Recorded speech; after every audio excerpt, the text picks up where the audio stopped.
우리 하나님 말씀 함께 보겠습니다. 요한복음 1장 1절에서 14절입니다.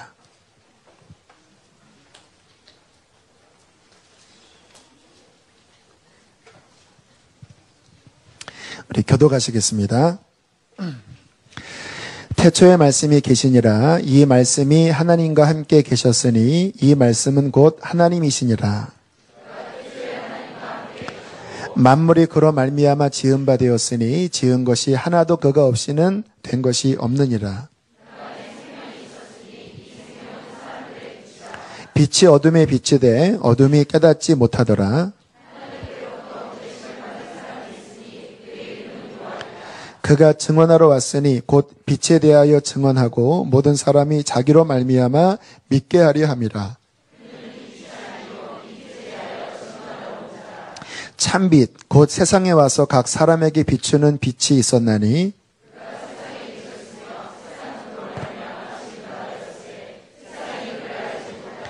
자기 땅에 오매 자기 백성이 영접하지 아니하였으나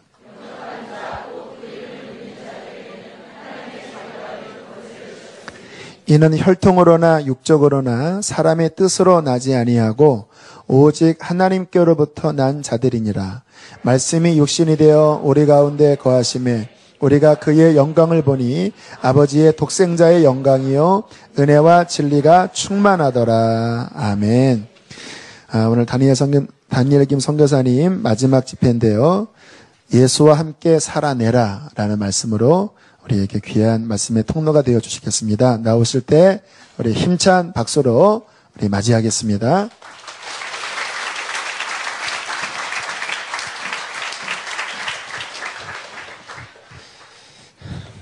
다시 기도하겠습니다.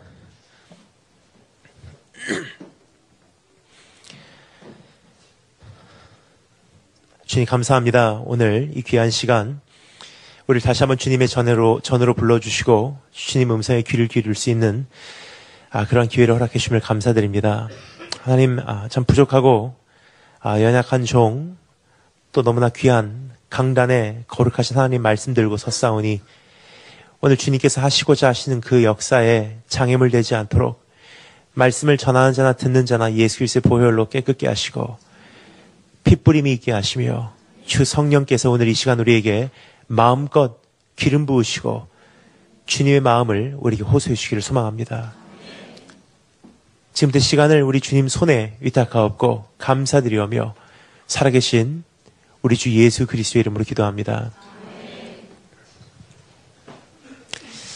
벌써 3일째가 되었습니다. 너무나 참 행복했던 그런 시간들이 아니었나 싶습니다.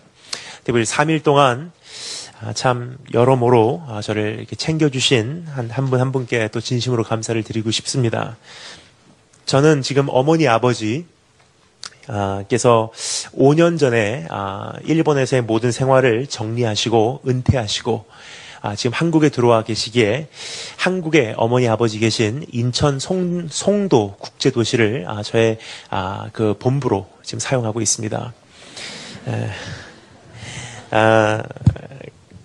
그곳에서 여러 모임을 갖고 있는데요. 또 우리 전사님께서 벌써 오늘까지 2번 이렇게 송도를 왕복해 주셔서 너무나 편안하게 올 수가 있었고요. 저는 웬만하면 이게 집회 전에는 거의 100% 저는 대중교통을 이용합니다. 왜냐하면 자동차 타고 이동하다가 무슨 사고라도 있으면 집회에 지장이 있기 때문입니다. 근데 우리 전사님께서 이렇게 참 귀한 발걸음 해주셔서 너무나 편안하게 집회에 집중할 수 있었지 않나 생각을 합니다. 또 2번 이렇게 식사를 대접해 주신 한 분 한 분들의 손길, 그리고 어제 저녁에 또 밤참을 싸주신 그 손길, 아마 잊지 못할 것입니다. 그 이유는요, 제가 사실 참 어디 가서 이렇게 식사를 하지 않습니다. 왜냐하면 말씀 전에 배가 부르면 영성에 지장이 있다고 저는 생각을 합니다. 그래서 항상 저는 집회를 가도 미리 도착해서 그 장소를 확인하고 그 앞에 있는 카페에서 혼자 조용히 묵상하다가 시간이 돼서 집회로 들어가든지, 아니면 정말 배고플 때는요 그 앞에 있는 김밥 천국을 제가 애용하고 있습니다. 그런데 이번에는 우리 존경하는 담임 목사님과의 교제가 이게 마련돼 있었기에 또 저희 어머니 권사님께서 굉장히 존경하는 목사님이시기에 참 이런 기회는 두 번 다시 오지 않을 수도 있겠다 생각을 해서 식사를 이렇게 두 번 하게 되었습니다. 너무나 감사한 것은요, 첫날 제가 잊지 못하는 제가 제일 좋아하는 것을 어떻게 그렇게 아셨는지 황태국을 먹었고요. 두 번째 날 또 제가 어떻게 그렇게 좋아하는지 아셨는지 피자하고 파스타를 먹게 되었습니다. 어제 저녁에는 제가 깜짝 놀란 것이 제가 그것을 그렇게 좋아하는 것을 어떻게 아셨는지 수제로 약과를 이렇게 싸주셔서 너무나 큰 위로와 또 격려를 받게 되었습니다. 또 조그만 부분에서 큰 부분까지 여러 가지 신경을 써주셔서 오히려 제가 큰 은혜를 입고 가게 되어 너무나 감사를 드리고 싶습니다. 여러분, 참 너무나 귀한 기회였는데 하나님께 저희들에게 이 고난주간을 통해서 또 새로운 부분에게 이렇게 빛을 비춰주시고 계시지 않나 생각을 합니다. 고난주간 그러면 주님의 고난에 동참하자, 같이 아프자, 그래서 나를 어디까지 사랑하셨는지를 깨닫자. 굉장히 단순하게 어떻게 보면 고난주간의 그 엄청난 메시지의 일부분밖에 우리가 누리지 못하고 있다고 생각을 합니다. 그래서 이번 고난주간 이 3일 동안의 말씀의 시간은요, 우리가 보통 생각하지 않는 고난주간이 우리에게 안겨주는 너무나 중요한 메시지들에 대해서 매일 밤 하나씩 우리가 살펴보았습니다. 첫째 날 저녁에는요, 이제는 통곡하라라는 제목으로 주님 앞에 우리가 그의 음성에 귀를 기울여봤는데요. 십자가 사건이 우리에게 안겨주는 큰 메시지 중에 하나가 통곡함으로 생명을 날 수 있다는 것입니다. 아픔을 통해서 하나님 나라가 확장된다는 것입니다. 희생을 통해서 잃어버리던 영혼들이 돌아온다는 것입니다.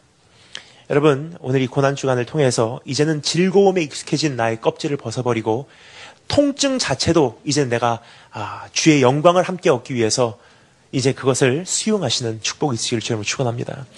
두 번째, 어제 저녁에는요, 이제 주님께서 우리에게 그 새로운 우리 안에 있는 그 찌꺼기들을 다 끄집어내시고 하나님의 은혜 하나로 강건하여질 수 있는 그런 기회를 주시지 않나 생각이 됩니다. 여러분, 십자가 앞에 서면 우리가 가장 충격적으로 우리에게 다가오는 한 가지 메시지 중에 하나가 무엇이냐, 한 가지 메시지가 무엇이냐면요, 나 같은 죄인도 용서받을 수 있다는 사실이에요. 여러분, 저는 천국 가면 참 하나님 앞에 죄송합니다. 왜냐하면 나 같은 죄인을 구원해 주신 것이 얼마나 감사하고 그것이 소름이 끼치는 그러한 현실이 아닌지 모르겠습니다. 그리고 저같이 부족한 종을 하나님께서 아직도 쓰시고 계시다는 것이 하나님의 신실하심의 증거가 아닌가 생각이 됩니다. 여러분, 참 가나의 혼인잔치에서 예수님께서 그 포도주를 물을 포도주를 바꾸셨을 때, 여러분 이상한 종교 아닙니다. 물을 포도주로 바꾸셨을 때, 그것이 원래 물이었다는 사실은요, 물을 떠온 하인들하고 기적을 일으키신 예수님 자신밖에 몰랐다고 성경이 기록하고 있습니다. 제가 얼마나 물 같은 존재인지는요, 저를 바꾸신 예수님 자신하고요, 저밖에 모릅니다. 그래서 여러분, 사실 가면 갈수록 하나님의 은혜가 더 강력하게 저를 덮어주시기에 그 은혜에 힘입어 오늘도 나아가고 있습니다. 그래서 여러분, 어제 사도 바울의 말씀과 같이, 그 고백과 같이 내가 갖고 있는 그 가시가 있지만 그 가시는 사실 포기해버리면 굉장히 마음이 편안하게 살 수 있어요. 하지만 나의 부족함, 굉장히 내 자신이 용납하기도 힘든 그런 모습들이지만 끝까지 이것을 가지고 우리가 싸워나가는 것이 주님께서 나에게 주신 소명이기에 주님 오시는 그날까지 주님의 은혜에 의지하여 그것을 끝까지 싸워내시고 결국은 영화롭게 되시는 그날이 있으시길 주님을 축원합니다.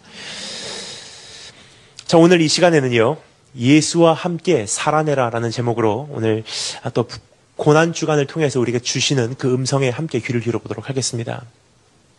오늘 이 말씀에 보면 그러한 예수 그리스도의 고난에 동참하고 그분의 십자가의 복음을 통해서 변화된 인생은 어떠한 삶을 누리게 되냐. 오늘 마지막 구절에 보면요, 그 인생에 대해서 이렇게 요약해주고 있습니다. 은혜와 진리가 충만하더라.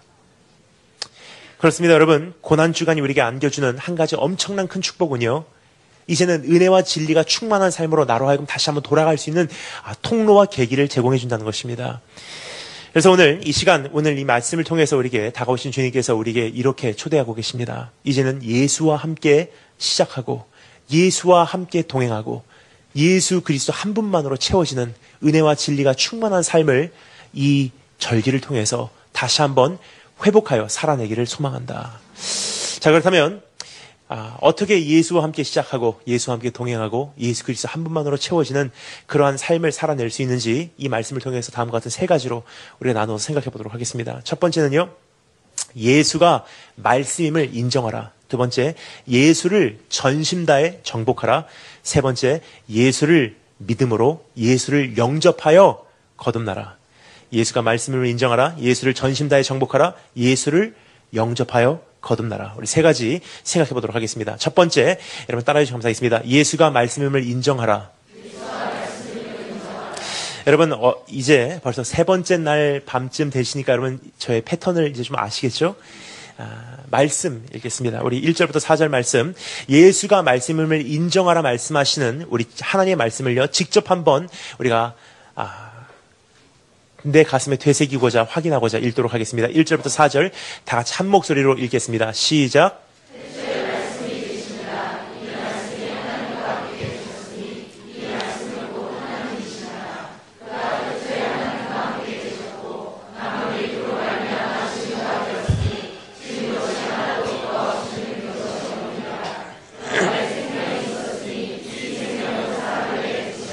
아멘.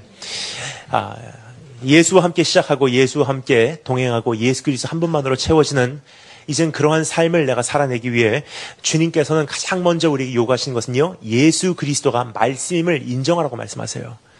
근데 예수 그리스도가 말씀됨에 대해서 다음과 같은 네 가지로 성경은 그것을 분해해서 우리에게 요약해주고 있습니다. 첫 번째는요, 예수 그리스도란 그분은 누구시냐? 따라서 감사하겠습니다. 인격체.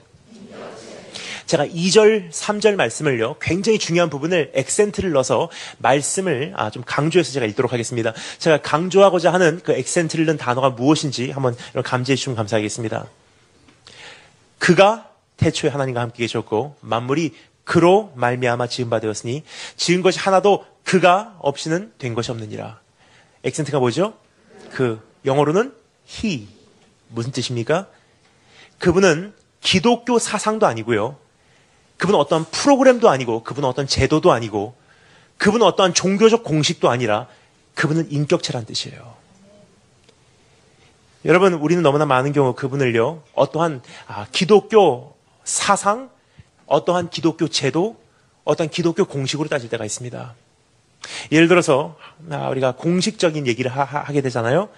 이 세상에 많은 종교가 있지만 수많은 종교가 결국은 한 가지 공식 안에서 움직이고 있는 것을 우리가 볼 수가 있습니다. 선교사로서 여러 지역을 다니다 보니까 수많은 종교인들을 만나게 돼요. 근데 처음에 만났을 때는 굉장히 당황이 되더라고요. 그런데 이게 죄송합니다. 당황하면 꼭 그 보이스피싱이 계속 생각이 납니다. 고객님 당황하셨네요. 그렇죠? 제가 처음에 굉장히 당황이 되더라고요. 제가 굉장히 당황이 됐는데, 왜냐하면 불교 신자, 무슬림, 그리고 천주교 신자 만나면요, 어떻게 이 사람들에게 다가가야 될까 굉장히 고민이 되더라고요.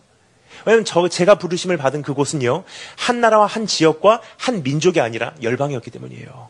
굉장히 많은 사람들, 굉장히 다양한 종교를 가지고 있는 사람들, 여러 가지 배경의 사람들을 만나게 됩니다. 근데 이 많은 사람들을 접하다 보니 제 안에 한 가지 공식이 형성이 됩니다.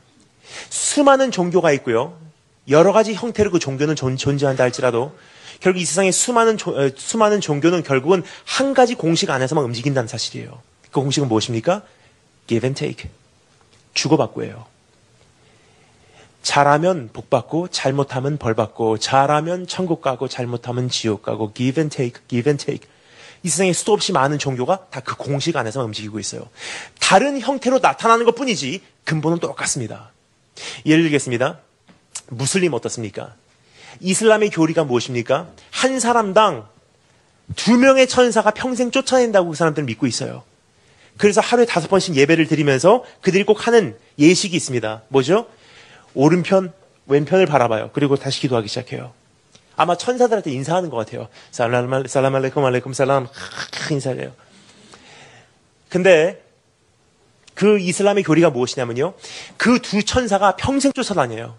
한 천사는 그 사람을 평생 쫓아다니면서 그 사람의 모든 좋은 행실을 기록하고요. 한 천사는 그 사람을 평생 쫓아다니면서 그 사람의 모든 나쁜 행실을 기록해요. 그 사람이 죽는 날 기록된 모든 좋은 행실과 기록된 모든 나쁜 행실을 저울질해봐요. 그래서 좋은 행실이 많으면 천국 가고 나쁜 행실이 많으면 지옥 간다는 것이 이슬람의 교리예요. 여러분 이 세미한 소리가 들리십니까? Give and take, give and take. 잘하면 천국, 잘못하면 지옥. 잘하면 복받고, 잘못하면 벌받고. 불교 어떻습니까? 불교의 사체, 그러니까 대단하다. 똑같은 얘기예요.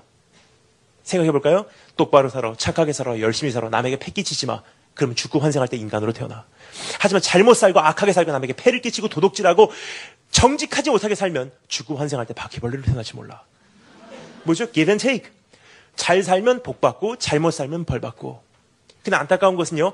크리스찬 안에서도 복음을 종교적으로 그 공식 안에 끼워 맞추는 사람들이 있다는 사실이에요. 열심히 헌금하면 나에게 복 주실 거야.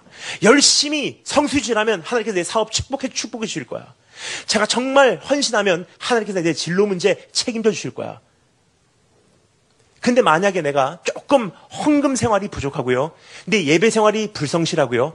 헌신이 부족하면 어떻게 되죠? 그때부터 하나님께서 나의 축복을 거두어 가실까봐 두려움에 사로잡히게 됩니다. 뭐죠? 종교의 공식 안에 내가 오늘 신앙생활을 하고 있다는 사실이에요. 근데 여러분, 우리 주님이라는 그분은요. 교회라는 어떤 체계도 아니고요. 기독교라는 어떤 절기도 아니고요. 내가 오늘 영접하고자 하는 예수 그리스도라는 그분은 어떤 기독교 사상도 아니라는 사실이에요. 그분은 누구십니까? 그분은 인격체래요. 즉 나를 통해서 사랑을 받기를 원하시는 분. 인격적으로 다가오시는 분. 나를 통해서 섭섭함을 느끼실 수 있는 하나님. 나를 통해서 아픔을 겪으실 수 있는 하나님. 나의 눈치를 보시는 하나님. 나를 그리워하시는 하나님. 나 때문에 슬퍼하실 수 있는 하나님. 그분이 인격체이십니다. 근데 여러분 그분은요. 이렇게 말씀하세요. 너 나를 정말 사랑하느냐? 여러분 지금까지 주님을 사랑해서 여기까지 달려오셨습니까? 아니면 주님을 통해서 오는 복이 있기 때문에 그 복을 사랑해서 주님을 따른다고 지금까지 오셨습니까? 제가 굉장히 좋아하는 찬양이 있습니다. 주님을 사랑합니다라는 찬양이에요. 아리랑이라는 그 가수가 불렀던 찬양인데요. 제 가사를 보면요. 굉장히 인격적인 그 교제가 어떠한 교제인지 그 가사 안에 굉장히 잘 이렇게 담겨져 있어요. 제가 읽어드리도록 하겠습니다. 나의 찬양들보다 나의 많은 일보다도 나를 더욱 사랑하는 주. 나도 주님 주시는 그 어느 것보다 주님을 사랑합니다. 주님이 주실 축복보다 주님이 주실 천국보다 주님의 기름 부음보다 주님이 주실 능력보다 주를 더욱 사랑해요. 여러분 사실 두려운 것은요. 어느 날 주님께서 저에게 기름 부음을 거두어 가신다면 그럼에도 불구하고 내가 주님의 종으로 섬길까 하는 생각을 합니다. 어느 날 하나님께서 예수 믿고 천국이 없다 그러면요. 그럼에도 불구하고 내가 예수 그리스도를 사랑한다고 말할까 하는 생각을 합니다.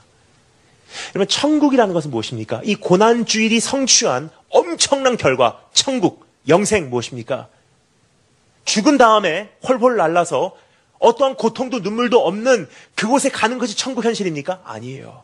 천국이라는 것에 대해서 요한이 이렇게 정리합니다. 영생은 하나님과 하나님께서 보내신 예수 그리스도를 아는 거래요. 그것이 천국 현실이에요. 즉 예수 그리스도를 알고 그분을 나의 인생의 만족 그 자체로 삼았기에 궁궐이나 초막이나 그원이다 하늘나라라고 고백할 수 있는 것이 천국 현실입니다. 오늘 여러분 그 예수 그리스도라는 그분을 인격적으로 오늘 만나고 계십니까? 아니면 그분을 이용하는 어떤 도구로 사용하고 계십니까? 두 번째, 예수님에 대해서 두 번째 이렇게 정리해 주고 있습니다. 따라서 감사하겠습니다. 하나님. 첫 번째는 인격체, 두 번째는 하나님이시래요. 1절 말씀에 이렇게 되어 있죠. 태초에 말씀이 계시니라. 이 말씀이 하나님과 함께 계셨으니 이 말씀은 곧 하나님이시니라. 내가 정말 사랑받고 있는 나를 정말 사랑하고 계신 그분, 나에게 사랑받기를 원하시는 그분은요. 인격적인 그러한 차원이 아니라 지금도 온 열방을 통치하시고 계신 하나님 자신이라는 사실이에요. 여러분 오늘 정말 그 하나님께서 나를 위해서 죽으셨다는 사실을 아신다면요. 우리가 제정신으로 인생을 살아간다는 것은 이것은 옳지 못한다는 사실이에요. 제가 지난번에 이러한 비유를 들은 적이 있습니다.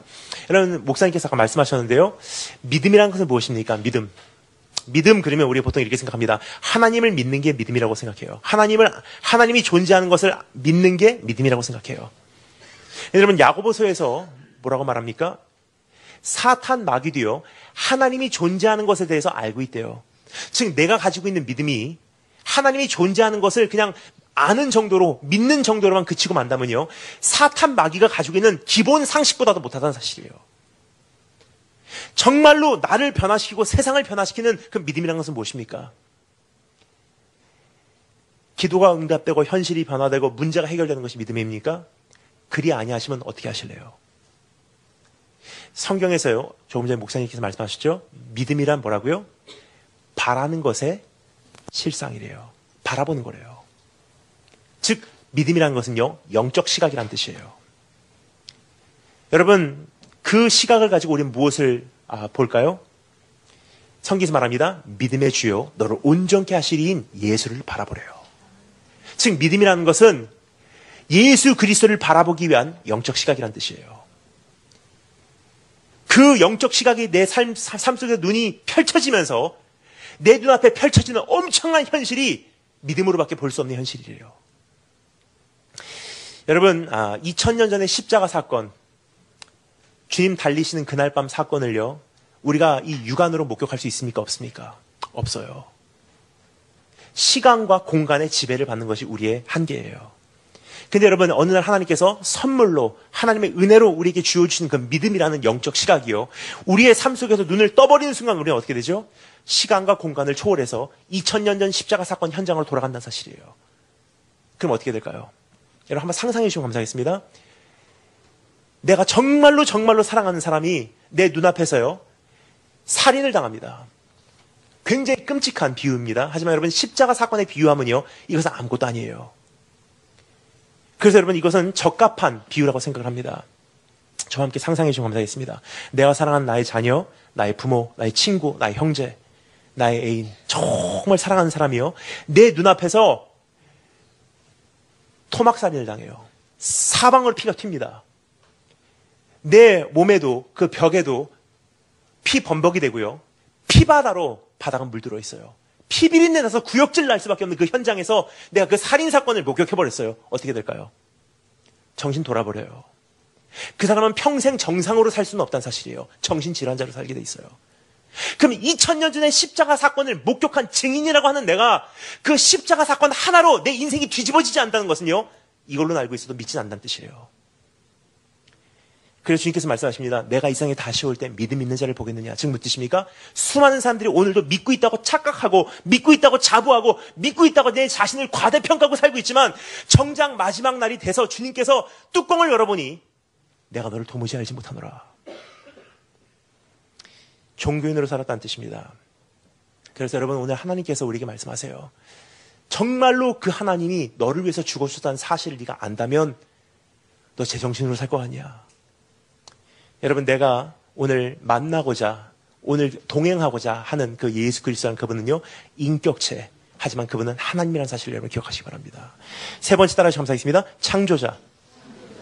2절부터 3절 제가 다시 읽겠습니다. 잘 들으시면 감사하겠습니다.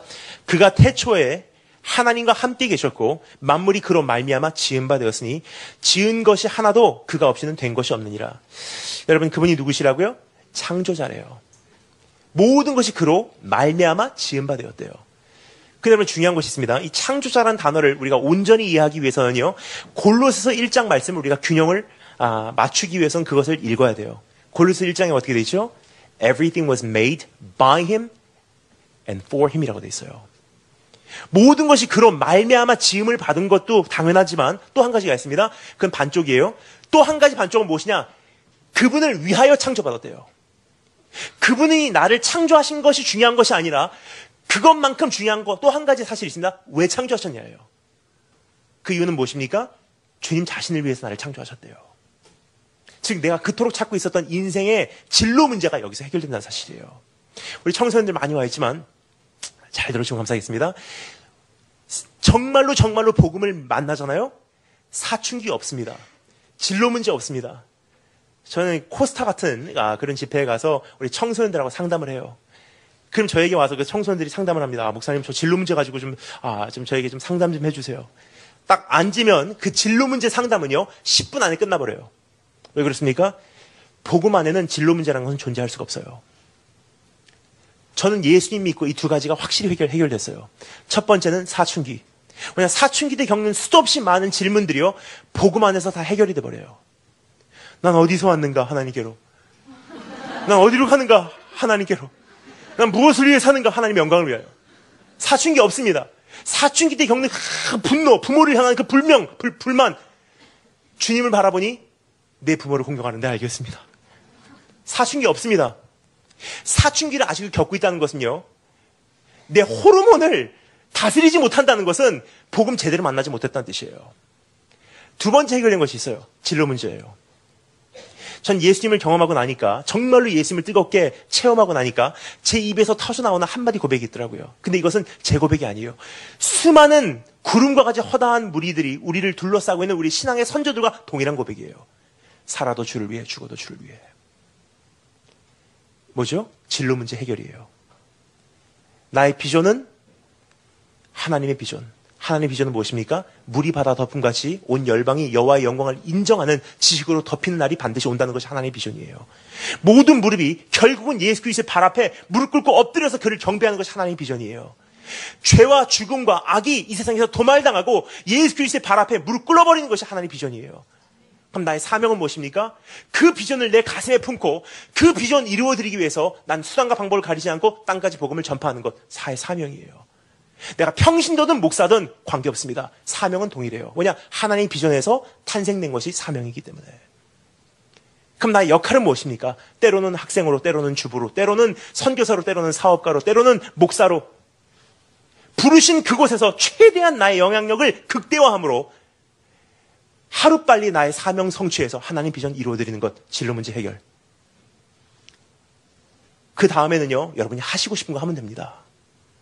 내가 잘하는 거 하면 됩니다. 나 변호사가 될까요? 의사가 될까요? 주님께서 말씀하십니다. 시간 낭비하지 말아라. 중요한 것은요, 뭘 하냐가 중요한 게 아니에요. 누구를 위해서 하냐예요. 창조자. 네 번째 단어 잘못했습니다. 생명의 근원. 여러분 죄송합니다. 제가 이걸 벗어도 될까요? 우리 4절 말씀 다 같이 읽겠습니다. 생명의 근원에 대해서 말씀하시는 4절 말씀 우리 한 목소리로 읽겠습니다. 시작.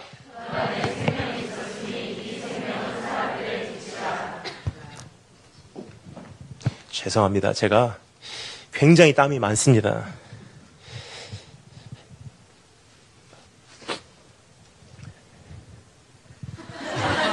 괜찮습니다. 그 생명의 근원이시래요. 근데 여러분 생명의 근원 하면요, 우리 보통 생각할 때는 모든 생명이 거기서 탄생됐구나 정도로 생각을 해요. 예, 감사합니다. 모든 생명이 거기서부터 탄생됐구나 생각을 하는데 그 정도 차원이 아니에요. 이 헬라인의 문화에 생명의 근원이라는 것은 무슨 뜻이냐면요, 생명은 유기체라는 사람들 안에는 확신이 있었어요. 즉 생명 한 부분이 무너져 내리면요, 그 뿌리가 무너져 내리면, 그 가장 근본적인 그 근원이 무너져 내리면 나머지는 생명력을 상실해가고 죽음으로 연결된다는 것을 그들은 믿고 있었습니다. 즉 생명의 근원이라는 것은요, 그냥 생명이 거기서 왔다는 정도의 차원이 아니라 모든 질서의 근원이라는 뜻이에요. 그 안에 생명이 있었으니 그 생명은 사람들의 빛이라는 뜻입니까? 예수 그리스도라는 그분이요, 말씀 되신 그분이 나의 질서의 근본이래요. 즉 그분과 나와의 관계가 온전하면 모든 것이 제자리로 돌아갈 것이요, 그분과 나와의 관계가 잘못되면 모든 것이 혼란 속에 빠질 수밖에 없다는 것입니다. 여러분 마틴 루터 기억하십니까? 우리말로 마틴 루터.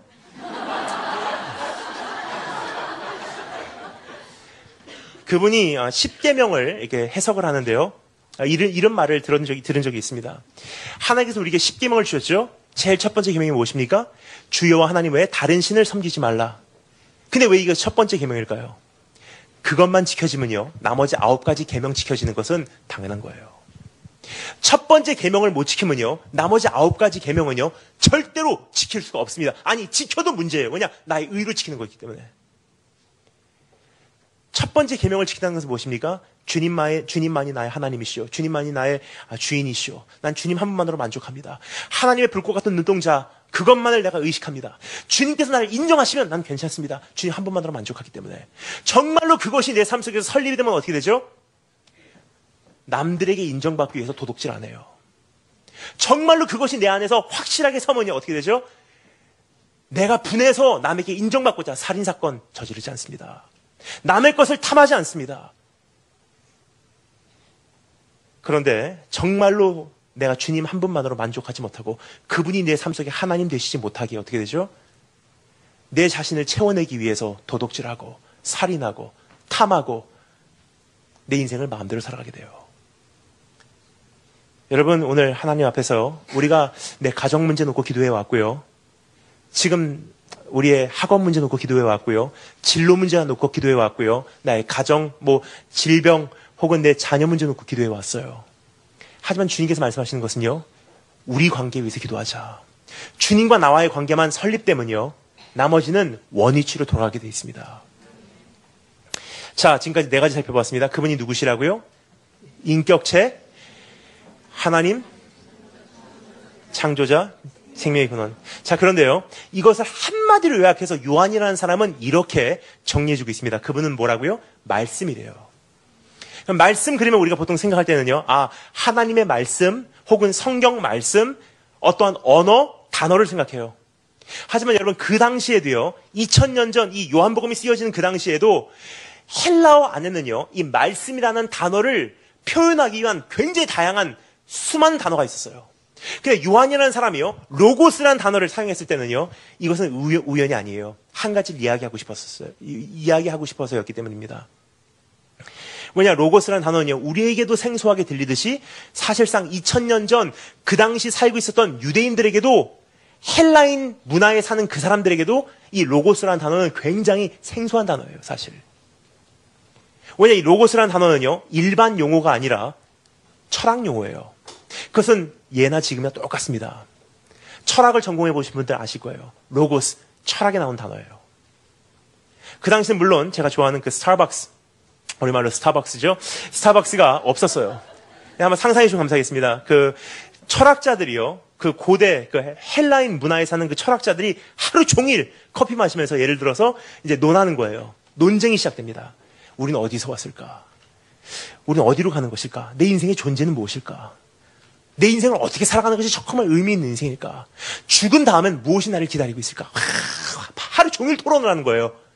그래서 한마디로 요약해서 이 모든 것에 답을 주는 것을 요약해서 로고스라는 단어를 그들은 표현하고 있었어요.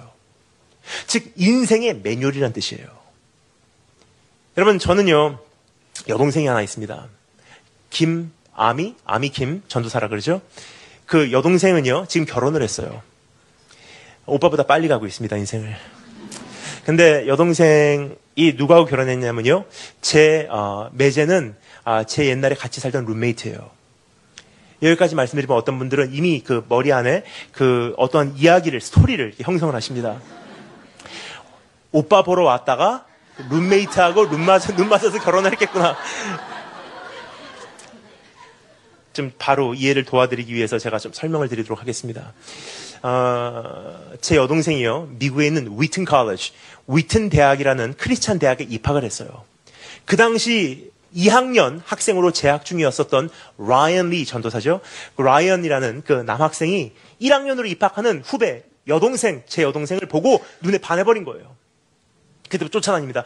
사깁시다. 데이트해주세요. 교제합시다. 1년을 쫓아다녔어요. 1학년을 마칠 때쯤 여동생이 저한테 와 물어봅니다. 오빠 그 친구하고 사귀면 안 될까? 제가 대답했습니다. 안 돼. 2학년을 또 쫓아다녀요. 2학년을 마칠 때쯤 그 여동생이 와서 저에게 다시 물어봅니다. 오빠 사귀면 안 될까? 안 돼. 3학년 때 사귀면 안 될까? 안 돼. 4학년 때 그 친구가 얼마나 독한 형제냐면요. 여동생보다 1년 선배예요. 그럼 여동생이 4학년 됐을 때는요. 그 친구는 이미 졸업을 했어요. 근데 얼마나 독하냐? 졸업을 하고 자기네 동네로 돌아가는 것이 아니라 끝까지 한 번 더 해보겠다고 그 동네에서 취업을 해버렸어요. 그리고 매일 사귀자 그러는 거예요. 4년 동안을 그렇게 찾아다녔어요. 그래서 4학년 마칠 때쯤 여동생이 와서 저기 물어봅니다. 오빠 이제는 좀 사귀면 안 될까? 제가 여동생이 이렇게 말했습니다. 이제 너는 졸업하고 오빠가 다니는 트리니티 신학대학원으로 너 진학해서 올 거잖아. 우리 학교 트리니티에 정말 귀한 전도사님들 많어. 와서 이분도 만나보고 저분도 만나보고 그럼에도 불구하고 그 형제를 잊지 못하면 그때는 오빠도 그 형제가 하나님의 뜻이라는 것을 받아들일게. 근데 여동생이 그날은요 쉽게 안 넘어가더라고요. 이렇게 얘기합니다. 그럼 오빠 나도 조건이 있어. 뭐야? 그럼 오빠도 그 시간을 낭비하지 않도록 오빠도 그 친구하고 한번 살아봐. 그 친구하고 한번 살아보고 이 친구가 정말 우리 가족으로 들어올 만한 사람인지 아닌지 오빠가 한번 평가해봐. 그 다음 주에 전 짐 싸갖고 그 친구와 같이 룸메이트가 됐어요. 6개월을 살아보니까 정말 귀한 형제예요. 그래서 그 친구에게 얘기했습니다. 프로포즈 해라. 거의 데이트도 안 해보고 4년 동안 이미 친구였기 때문에 그대로 프로포즈하고 여동생이 승낙하고 그때부터 1년 동안 결혼 준비를 하는 사이에 그 형제하고 정말 잘 살고요. 그 형제하고 룸메이트가 된 지 딱 1년 반 만에 여동생은 결혼하고 그 집으로 들어오고 저는 그 집에서 쫓겨났습니다. 지금 시간이 지나면 지날수록 사실 제가 제일 사랑하는 제 인생의 한 사람으로 그 형제가 그 자리를 잡고 있어요. 남동생과 같은 매제예요. 그런데요, 역시 인간인지라 안 맞는 게 있더라고요. 뭐가 안 맞냐면요, 체온이 안 맞습니다. 여러분, 제가 살던 시카고는요, 그 한겨울 날씨가 체감 온도가 바람의 도시 영하 30도예요. 칼같이 찢어질 그런 느낌이에요. 그래서 저는 어떤 스타일이냐면요, 집에서 온도를 최고로 높여놓고 반팔 반바지 입고 돌아다니는 스타일이에요. 근데 그 형제는 비즈니스 메이저예요. 그리고 결혼을 준비해야 돼요. 돈을 모아야 돼요. 그럼 집에서 온도를 최하로 내려놓고 잠바 입고 돌아다녀요.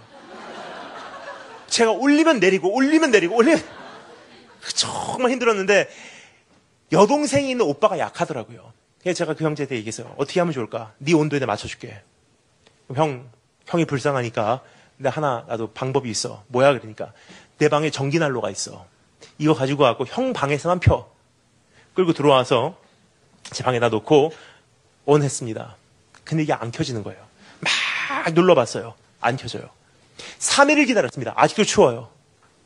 3일 만에 너무 화가 나갖고 뒤집어 놓고 막 이것저것 조작하다 보니까 따뜻해져요. 이제 됐다 싶어서 부엌에 가서 차를 끓이고 있었습니다. 근데 방에서 갑자기 타는 냄새가 나요. 막 뛰어서 돌아가 보니까 그 전기난로에 불이 붙은 거예요. 하마터면 저희 집뿐만이 아니라 옆집까지 다 태워서 없애버릴 뻔했어요. 알고 보니까 그 전기난로에도 매뉴얼이 있더라고요. 메이커가 어디고 무엇을 위해 만들어졌고 이것을 이용하려면 어떻게 이용하는 것이 사용하는 방법인지, 어느 온도 이상은 올려서는 안 되고 어느 볼테지 이상은 꼽아서는 안 되고 몇 시간 이상은 켜놔서는 안 된다는 것이 다 매뉴얼이 있더라고요. 어떤 버튼은 눌러서는 안 된다고 다 적혀져 있어요. 그러면 전기난로도요, 그 사용 방법을 모르면 그 역할을 아예 못 해버리든지 아니면 내 집뿐만이 아니라 내 이웃 집까지도 다 불태워 없애버릴 정도의 위험한 요소가 담겨져 있는 것이 전기난로예요. 근데 하나님께서 우리의 인생을 주실 때 그냥 주셨을까요? 우리의 인생에는 매뉴얼이 있대요. 요한이라는 사람이 말합니다. 너희가 그토록 토론하고 논쟁하고 있는 그 매뉴얼, 예수 그리스도다. 예수 그리스도가 말씀임을 인정해라. 그 매뉴얼이 없이는요, 우리의 인생의 구실을 못하면서 살든지 아니면 나뿐만이 아니라 내 가정, 내 자녀, 내 이웃, 사회, 이 세상의 수많은 사람의 인생마저도 불태워 없애버릴 정도의 엄청난 위험 요소가 우리 삶 속에 담겨져 있다는 사실이에요. 오늘 이 시간 그 주님께서 이렇게 말씀하십니다. 네 인생의 매뉴얼이 예수냐, 아니면 수많은 멘토냐, 프로그램이냐, 노하우냐, 이 세상이 살아가는 방법이냐. 여러분, 근데 우리는요, 너무나 많은 경우 굉장히 다른 것을 유지해요. 예수님을 따라간다고 하면서 수많은 것들을 우리는 참고로 합니다. 근데 오늘 이 시간 여러분, 하나님 앞에 다시 한번 이 고난주의를 지내며 내 인생의 유일한 매뉴얼은 누군지 다시 한번 정하시는 축복이 있으면 여러분 축원합니다. 이번에 제가 미국을 갔는데요, 굉장히 재미난 분들을 만났어요. 제가 미국에 가서 뉴욕에 가서 집회한다는 집회를 하러 갔는데 한국에서 어머니께 연락이 온 거예요. 여보세요? 그러니까 어머니께서 너를 만나러 뉴욕에서부터 지금 여기까지 어떤 분이 오셨어 그래요. 그러니까 저는 뉴욕에 갔는데 그분은 저를 만나러 한국으로 오신 거예요. 그래서 제가 어떻게 하지? 그분 꼭 만나고 싶은데 어떻게 하죠? 그러니까 어머니께서 한번 상의해 볼게 하더니 전화를 끊으시더니 그 다음날 문자가 왔습니다. 그분이 그 다음날 한국에 도착하자마자 다시 미국으로 돌아간 거예요. 2시간 만나기 위해서. 오셨는데요. 그러니까 뉴욕에 돌아오셨어요. 그래갖고 뉴욕에서 이제 그분을 만나게 되었는데요. 참 귀한 형제님이세요. 저보다 1살 위에 형님과 같은 형제인데요. 하버드 출신의 지금 보스턴에서 사업을 하시고 계신 분이세요. 정말 귀한 분이세요. 근데 그분이 혼자 나오신 것이 아니라 그 형제 자매들까지 같이 나오셨어요. 아버지 어머니를 모시고 나왔습니다. 5형제예요. 독수리 5형제는 아니지만 그분 5형제입니다. 제일 위에 장남이 그분이에요. 하버드 출신 보스턴 사업가. 근데 2번째, 3번째, 4번째, 5번째는 제가 사실 잘 기억은 못합니다. 순번을 기억을 못해요. 근데 거의 1억이 이렇습니다. 둘째인가 유펜, 유니버시티 펜실베니아 아시죠? 아이빌리그예요. 졸업하고 지금 MIT에서 박사학위 하고 있어요. 프린스턴 졸업생, 콜롬비아 졸업생, 스탠퍼드 졸업생. 5형제가 그래요. 제가 너무나 놀래갖고 아버지가 학자거나 무슨 과학자거나 아니면 굉장히 대단한 집안의 무슨 정치가시겠구나. 그런 생각을 했어요. 근데 아버지, 어머니 집사님이세요? 집사님은 권사님이세요? 거기 와 계시기 때문에 제가 여쭤봤어요. 집사님 어떤 일을 하세요? 여쭤보니까 뭐라 그러시냐면요. 전 공장에서 일해요. 근데 너무 놀래갖고 근데 어떻게 하다가 이 학자 집안 같이 이 자녀들을 이렇게 키우셨습니까? 그분이 이렇게 말씀하세요. 아메리칸 드림을 가지고 미국에 처음에 이 어린 아이들을 데리고 갔는데 먹고 살기 힘들더래요. 그래서 공장에 가서 정말 굳은 일 하시면서 힘들게 생활하다 보니 하나님 붙들게 되더래요. 하나님 한번 붙들고 살다 보니 자녀는 저절로 크더래요. 저는 그 말을 들으면서 이런 생각을 했어요. 여러분 우리가 아무것도 몰라도요. 사실 어떠한 노하우도 없어도요. 어떠한 특별한 인줄이 없어도요. 어떠한 특별한 스펙이 없어도 인생의 매뉴얼 하나 발견하면 그 인생은 흘러가게 돼 있어요. 근데 수많은 인줄과 수많은 백그라운드와 수많은 스펙을 내가 쌓아도요. 인생의 매뉴얼 자체가 없으면 이것은 실패한 인생이에요. 그리고 오늘 주님께서 말씀하십니다.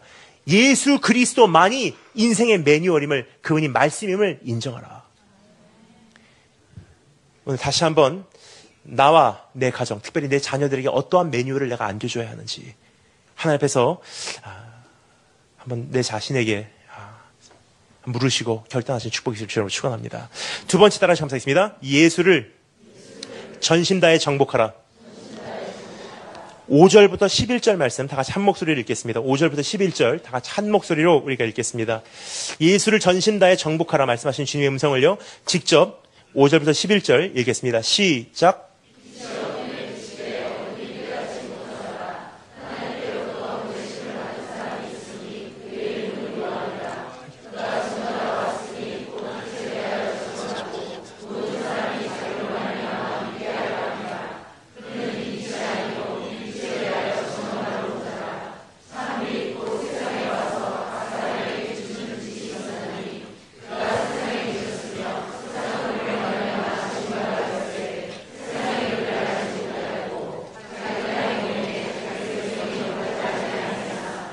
아멘. 그분이 예수가 말씀임을 인정하라. 그분이 매뉴얼 되심을 인정하고 그분만을 이제는 나의 온전한 구주로 따라간다는 뜻입니다. 자, 그런데 2번째는요. 그분을 정복하래요. 여기까지 말씀드리면 어떤 분들은 굉장히 의아해하세요. 예수님께서 나를 정복하는 것은 이해를 하겠는데 내가 예수를 정복하는 것은 도대체 무슨 뜻입니까? 그래요. 여러분 이것은 제가 만들어낸 단어가 아니에요. 오늘 성경 말씀 그대로 제가 풀이를 한 거예요. 우리말에 보면 뭐라고 돼 있죠?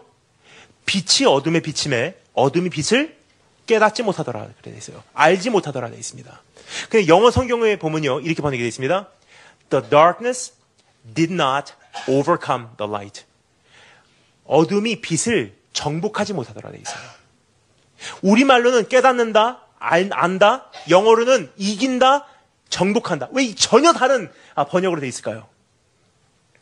그 이유는요 여기 사용되는 헬라어 단어가요 카탈람바노라는 단어예요. 우리말로는 단순하게 번역을 할 수 없는 단어입니다. 이 두 가지 의미가 내포되어 있기 때문이에요. 사실 근데 여러분 생각해 보잖아요. 아는 것이나 정복하는 것이나 똑같은 거예요. 왜 그렇습니까? 한번 생각해 볼까요? 수학을 정복한다 무슨 뜻입니까? 수학을 알고, 수학을 깨닫고, 수학을 연구하고, 수학을 나의 것으로 만들어버리고, 수학에는 수도 없이 많은 다양한 질문들을 다 흡수해버리고, 내가 그것을 다 이해해버리고, 수학을 완전히 꿰뚫었기에 나는 수학을 정복했습니다, 얘기예요. 여기서 말합니다. 그 빛 대신 예수님께서 이 세상에 오셨는데요. 세상이 저지른 죄가 무엇이냐? 예수 그리스도를 정복하지 못한 죄예요. 그 놀라운 것은요. 그분께서 2000년 전에 어디로 오셨다고요? 자기 땅에 자기 백성에게 오셨으나 세상은 예수님을 못 받아들인 거예요. 근데 여러분 지금도 그 예수님은요. 자기 땅에 자기 백성에게 찾아오시는 분이세요. 근데 오늘도 역시 주님의 백성들은요. 예수님을 정복 못하고 있어요. 제 제자가 한 명 있습니다. 근데 그 제자가요. 한 5, 6년 전에 저에게 상담을 했어요. 목사님 진로 상담이에요. 진로 상담이에요. 그러니까 뭐냐 그렇게 하니까 제가 뮤지컬 학과를 갈까요? 신학교를 갈까요? 제가 정말 그 친구에게 하나님의 마음으로 정답을 줬습니다. 네 마음대로 해라. 그 친구가 가만히 생각해보더니 내 안에 있는 예수님 인도하시는 대로 하나님 비전 성취해드리기 위해서 결국은 찾아가더라고요. 그 일을. 그래갖고 5년 만에 재회가 이루어졌는데요. 5년 만에 만나니까 그 친구가 훌륭한 뮤지컬 배우가 돼 있더라고요. 이 뮤지컬 졸업하고요. 어디죠? 대학로라 그러나요? 대학로에서 그 바울이라는 뮤지컬을 하는 그 뮤지컬 단원의 그 바울 역을 맡은 형제예요. 그냥 5년 만에 만나니까 저는 깜짝 놀랐어요. 얼굴, 몸이 바뀌어 있더라고요. 머리를 밤색을 물들이고요. 수염을 이렇게 기르고요. 딱 보면은 얼굴 새까맣게 태우고요. 말하는 투도 굉장히 거룩해요. 생각건데 막 그래. 저 놀래갖고 얘가 정신이 이상해졌나.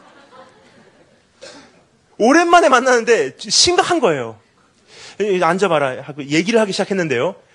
얘기를 하다가 제가 감탄을 했어요. 목사님 제가 5년 동안 어떻게 살았는 줄 아십니까? 어떻게 살았는데? 아침 눈 뜨면요. 바울 서신, 바울에 대한 주석을 가지고 도서관으로 들어가서 해 질 때 나와요. 하루 종일 바울을 파는 거예요. 바울은 이때 어떻게 했을까? 바울은 그때 얼마나 아팠을까? 바울은 그때 어떤 느낌이었을까? 바울은 이때 얼마나 외로웠을까? 바울이 갖고 있는 바울 신학은 무엇일까? 바울을 파니까 자기도 모르는 사이에 5년 만에 자기가 바울이 돼버리더래요. 이것을 뭐라 그러죠? 바울을 정복해버린 거예요. 근데 예수께서 우리에게 말씀하시는 것은요. 예수 그리스도의 어떤 부분은 가지고 어떤 부분은 거절하고 어떤 부분은 배우고 어떤 부분은 나에겐 좀 곤란하게 보류하는 것이 아니에요. 이것이 공식이라면요. 이것이 어떤 매뉴얼이라면요. 필요한 부분들 이렇게 우리가 읽을 수 있습니다. 여러분 핸드폰 구입하시면 어떻게 하죠? 그 매뉴얼 한 글자도 안 읽고 거의 버릴 때가 있어요. 이것이 설명서 같으면 그렇게 합니다. 하지만 중요한 것은요. 무엇입니까? 우리에게 오신 그 매뉴얼은요. 종이 쪽지로 오신 분이 아니세요. 말씀이 육신이 되어 이 땅에 오셨다는 것은요. 그 매뉴얼이 이 땅에 성육신이 되어 오셨다는 뜻이에요. 바로 이런 뜻입니다. 자, 이거 읽고 천국까지 가라가 아니에요. 하나님께서 어떻게 하셨냐? 그 매뉴얼이요. 이 몸을 입으시고 오셔서 어떻게 하십니까? 인생이 이렇게 사는 거야. 인생이 이렇게 사는 거야. 잘 봐. 살아주셨어요. 근데 그 주님께서 매뉴얼 되신 그분께서 어떻게 사셨습니까? 왼뺨 맞으면요. 오른뺨 내놨어요. 그분께서 어떻게 사셨습니까? 머리 둘 곳도 없이 돌아다니셨습니다. 그분께서 어떻게 사셨습니까? 저주하고 핍박하고 침뱉는 자를 축복하셨어요. 그분 어떻게 사셨습니까? 아무런 소유가 없이 하늘나라를 향한 순례자로 한평생을 돌파하셨어요. 그분 어떻게 사셨습니까? 친구들에게 신실했어요. 그분 어떻게 사셨습니까? 배고프셨어요. 그분 어떻게 사셨습니까? 머리 둘 곳도 없었어요. 결국은 십자가 홀로 지고 모두에게 버림받은 채 하나님 한 분 바라보고 그분 신뢰하고 하나님의 뜻을 이루어드리기 위해서 일평생을 달려 돌파하신 분이 예수 그리스도세요.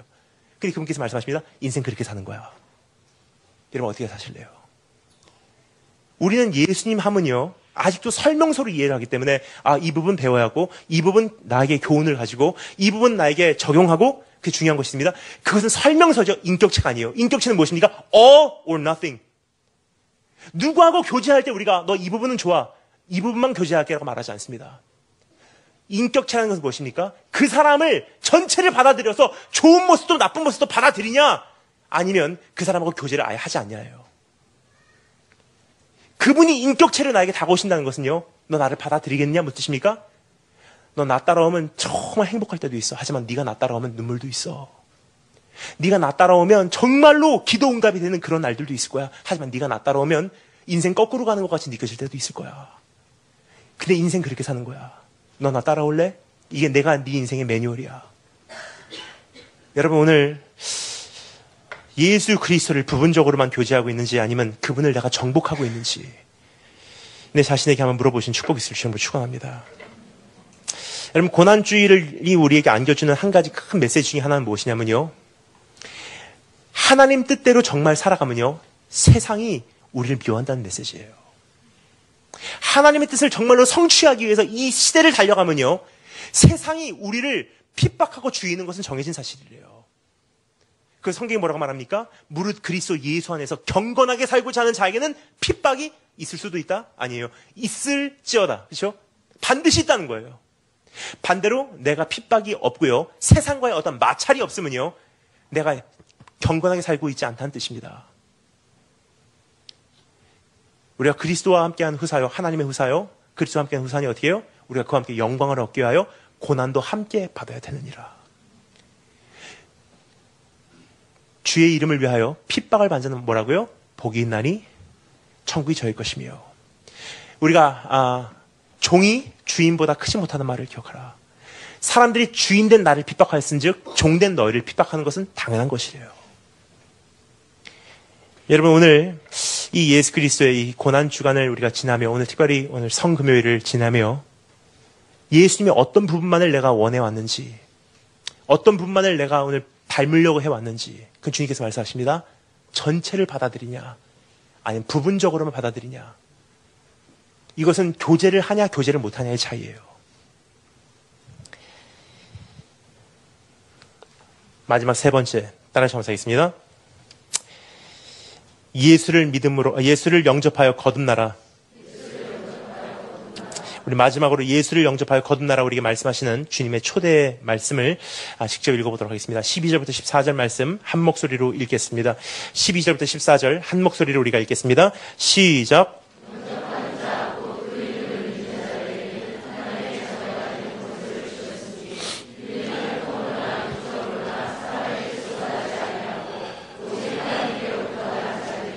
아멘. 자, 제서 읽어주세요. 말씀이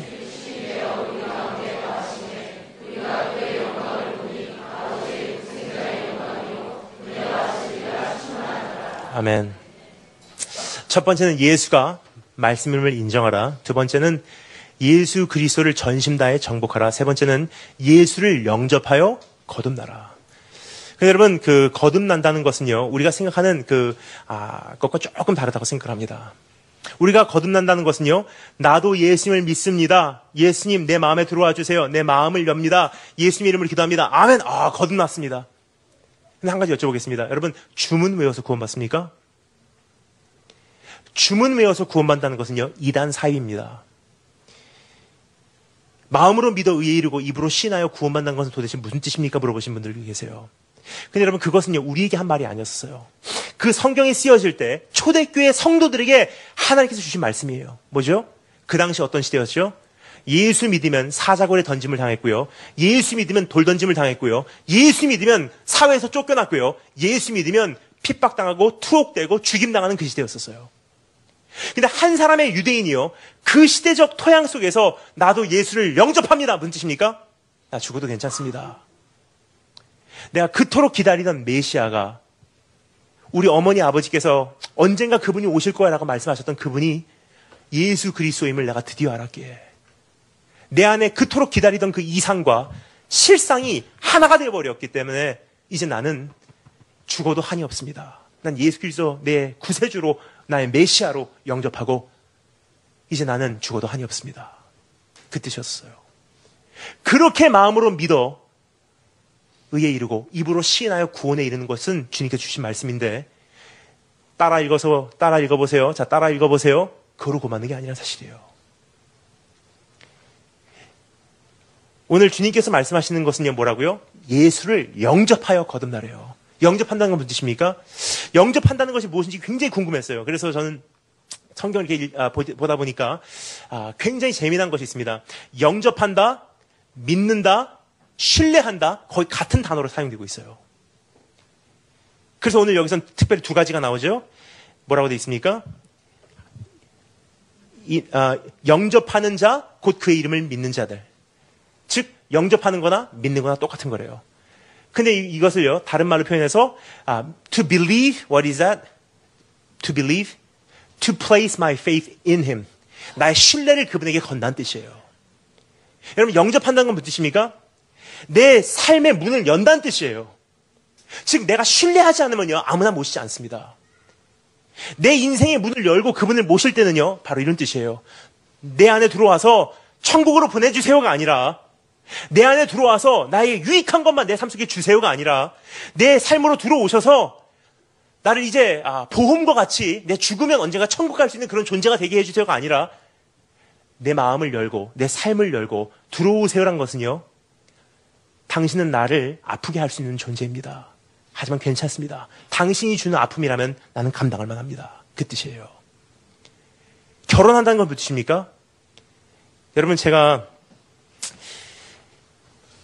결혼을 언젠가는 꼭 할 계획입니다.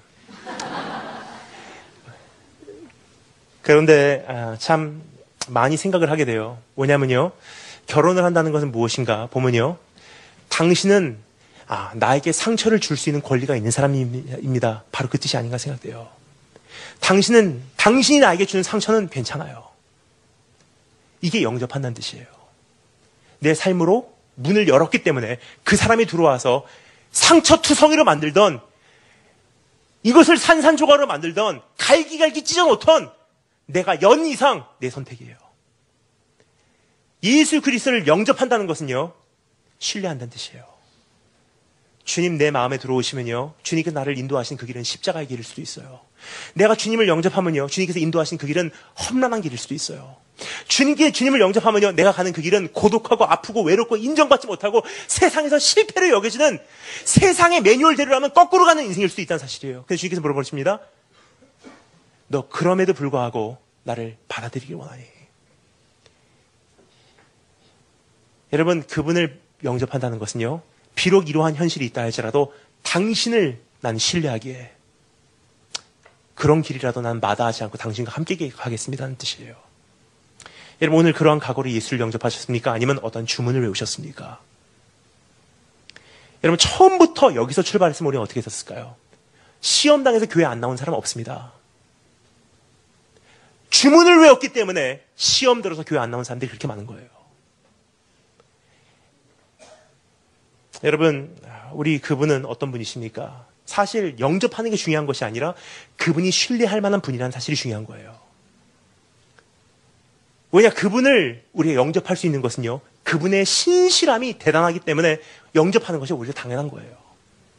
그분이 얼마나 신뢰할 만한 분인지 여러분 기억하십니까? 한 가지 비유만 들겠습니다. 여러분, 저는요, 사관학교 졸업을 했죠. 육군사관학교 졸업했다 그러면 많은 분들이 이렇게 생각을 하십니다. 군사학을 전공했구나.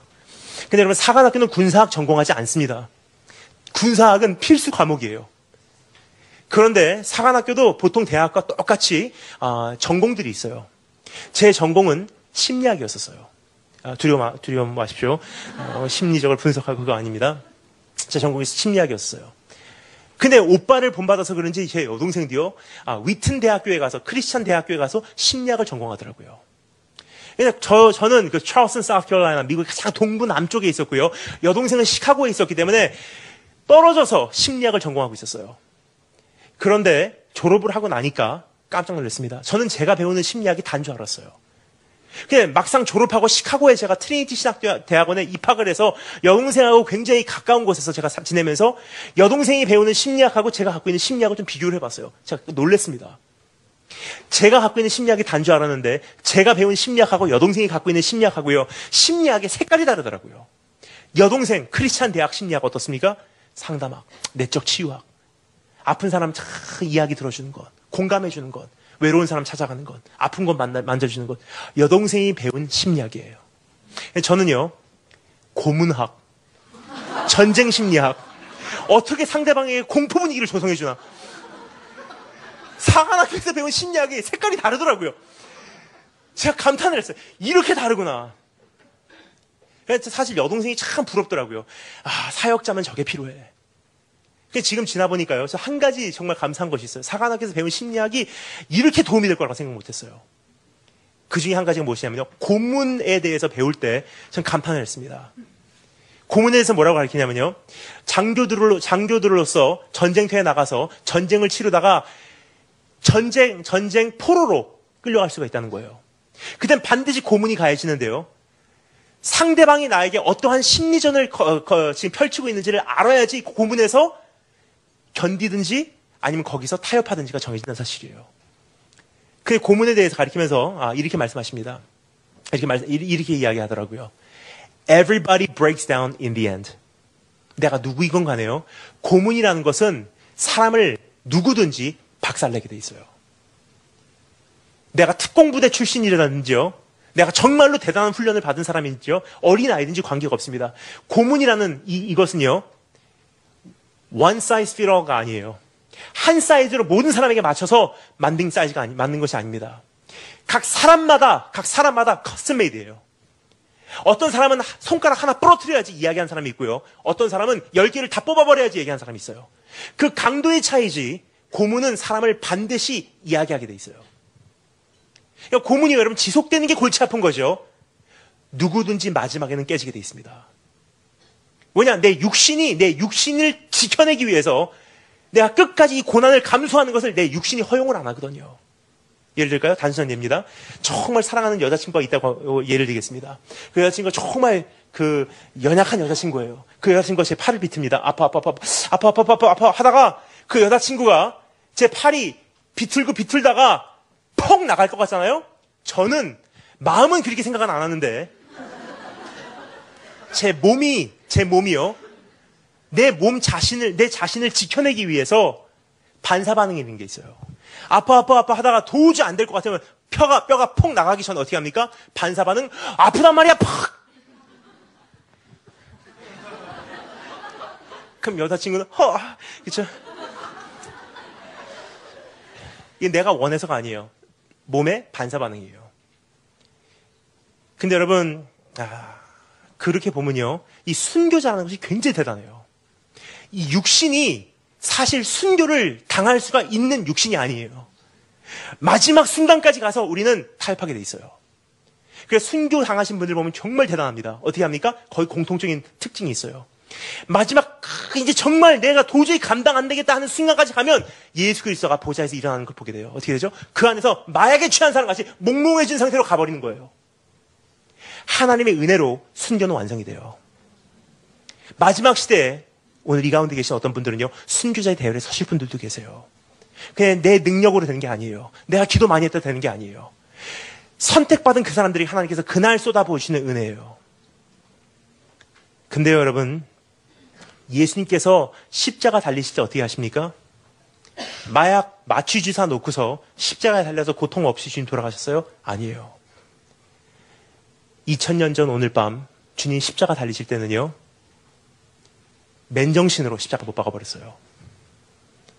그 엄청난 못이요, 양손을 파고들 때 그 망치질의 그 진동이 온몸을 가려질 때 그 모든 고통을 주님 다 흡수해버렸어요. 그 정도 차원입니까? 여러분, 십자가의 고난이 어느 강도가 넘어가잖아요? 그럼 내 몸이요, 조금 전에 말씀드렸죠? 나는 도저히 내가 감당할 수 없다 하는 그 한계에 도달하면요, 어떻게 되냐면 나는, 내 마음은 끝까지 매달려 있어야지 생각을 해도요, 내 육신이 허용을 안 해요. 여러분, 십자가상에서 가장 힘들었던 게 뭐라고 생각하세요? 못? 아니에요. 우리 주님 앞에서 주님께서 가장 힘들었던 게 뭐라고 생각하십니까? 제자들이 배반하고 도망가는 것? 아닙니다, 여러분. 제자들이 말씀하시면 너 나 버릴 거야. 이미 예상하셨던 바예요. 돌아온다는 것도 주님 알고 계셨어요. 주님께서 가장 힘들었던 게 뭐라고 생각하세요? 제 생각에는요, 심리전이었었어요. 상상해 주시면 감사하겠습니다. 십자가에 달렸는데요. 십자가라는 것은 이 손이 심장보다 높은 위치에 이게 배치가 되기 때문에 어느 정도 매달려 있으면 호흡곤란이 시작돼요. 그러면 허파가 그 능력을, 그 허파의 기능을 상실해버리기 시작합니다. 그럼 어떻게 되냐면요. 십자가에 달려서 죽는 사람들의 한 가지 공통점이 있어요. 숨을 못 쉬니까 수영하는 사람들 같이 여기에 있는 두 못에 나의 전체의 체중을 싣고 올라가요.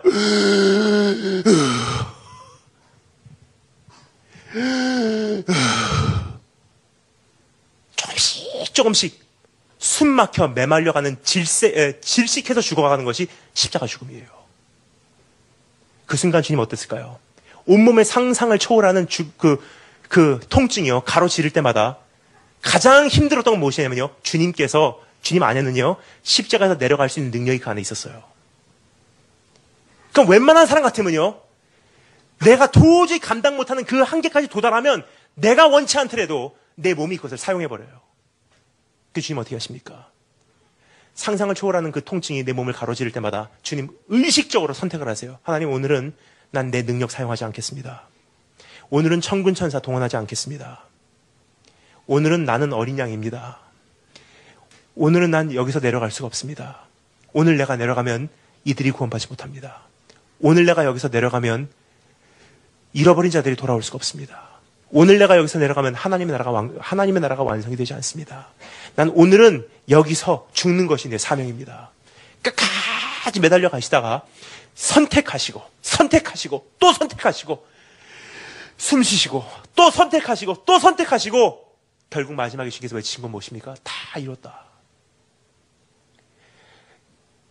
그날 나를 버리시지 않으신 그분, 오늘 내가 내 삶을 살아가면서 조금 주님을 타협하고 내 죄로 인해서 씨름하고 내 가정 문제로 인해서 정말 보잘것없는 것 때문에 우리 주님의 고난보다 내 자신의 인생에 더 관심이 있는 나 같은 사람이라고 주님께서 포기하실까요? 안 합니다. 그런 분이시기 때문에 우리에게 강력하게 선포가 가능하다는 사실이에요.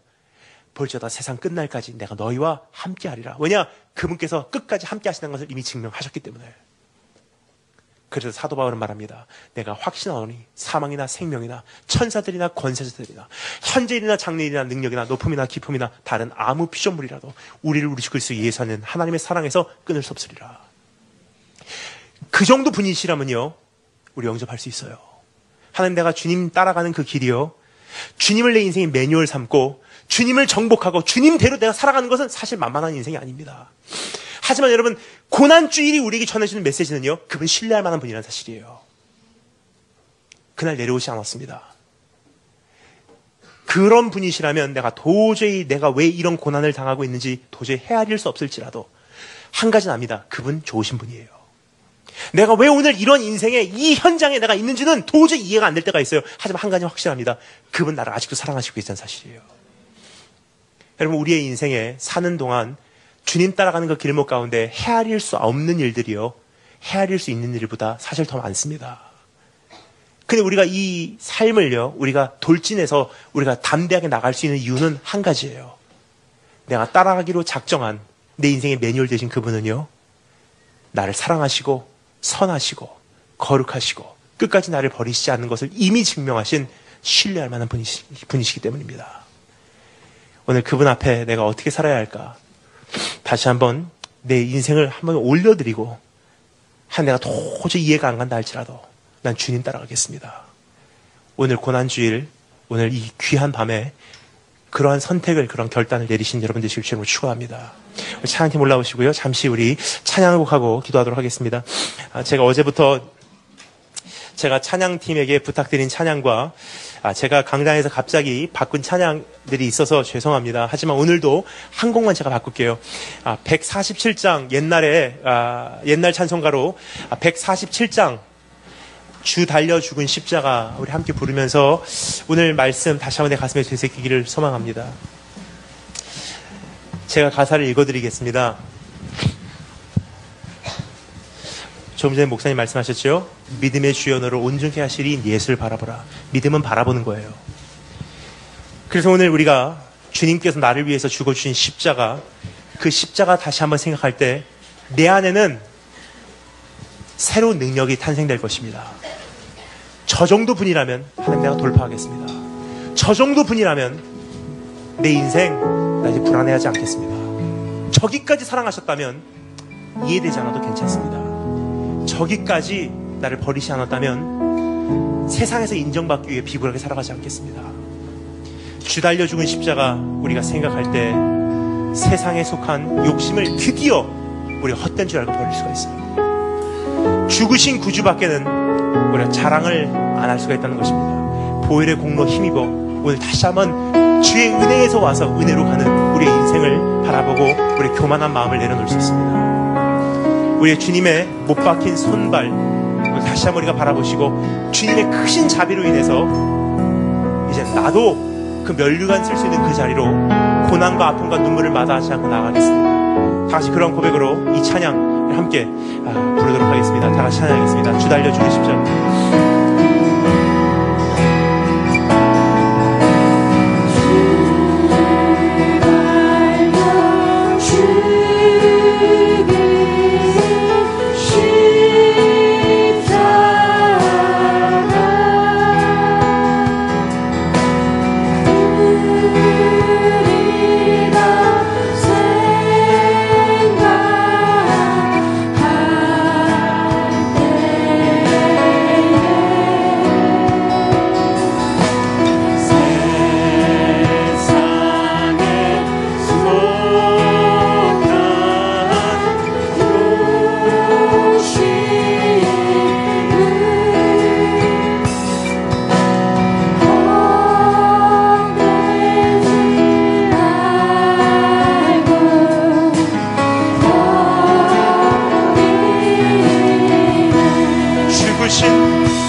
못 박힌 선발 보니 불 좀 내려주시면 감사하겠습니다.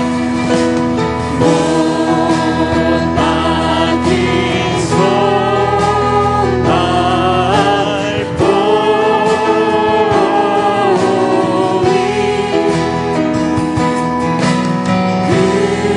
그 잠이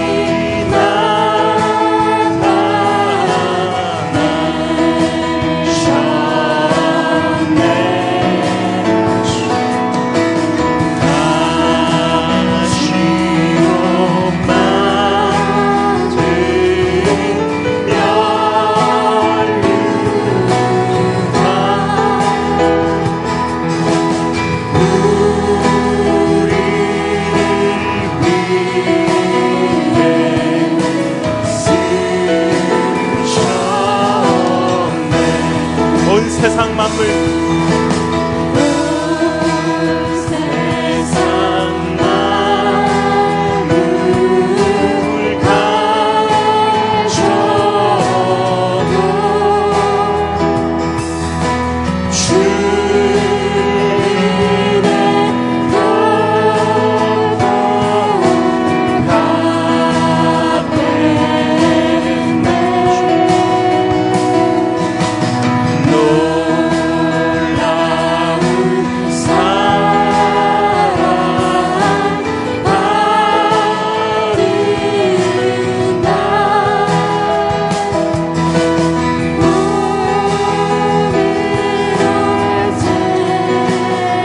가져도 주님의 마지막으로 한 1절만 다시 한번 부르도록 하겠습니다. 주 달려 주의 십자가 생각할 때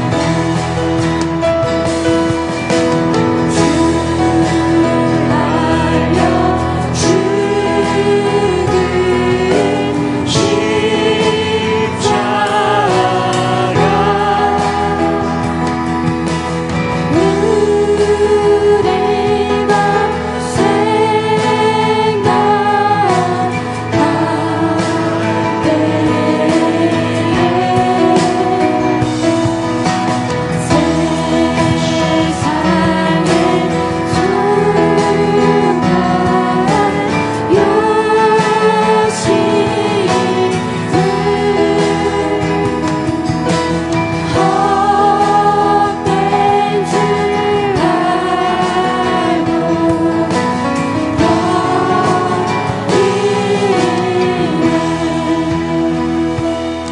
우리가 이 시간 함께 주님 앞에 나와서 이 귀한 거룩한 밤 우리 함께 기도하도록 하겠습니다. 첫 번째 우리 기도할 때 이렇게 기도했으면 좋겠습니다.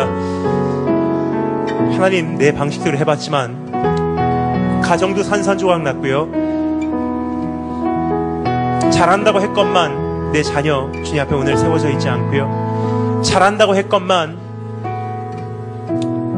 사실 너무나 많은 부작용들이 있었음을 고백합니다. 그것은 하나님 내 방식대로 해봤기 때문입니다.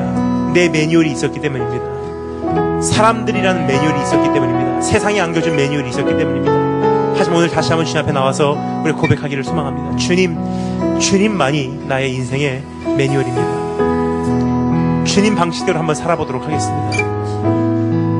하나님, 이미 산산조각난 가정 내 힘으로는 도저히 되지 않습니다. 하나님, 주님과 회복되니 이제 그 가정도 다시 한번 그 본 위치로 돌아가게 하시고, 산산조각난 나의 질병, 나의 육신 이제 다시 한번 주님과 관계가 회복되니 하나님 치유하실 부분들 치유하여 주시옵고, 하나님 산산조각난 내 인생의 그 부분들 하나님께 다시 한번 기우시고 회복시키시고 싸매우시기를 소망합니다. 우리가 여호와께로 돌아가자. 그가 우리를 치셨으나 우리를 싸매어 주실 것이고, 그가 우리를 찢으셨으나 우리를 도로 낫게 하실 것이고, 여러분 오늘 다시 한번 주여 한번 기도하시고 기도할 때, 하나님, 내가 주님 앞에 돌아옵니다. 주님만이 내 인생의 매뉴얼이십니다. 주님, 다시 한번 내가 돌아오는 나를 좀 박대하지 마시고 나를 받아 주시옵소서. 주여 한번 기도하시고 함께 기도하겠습니다. 주여!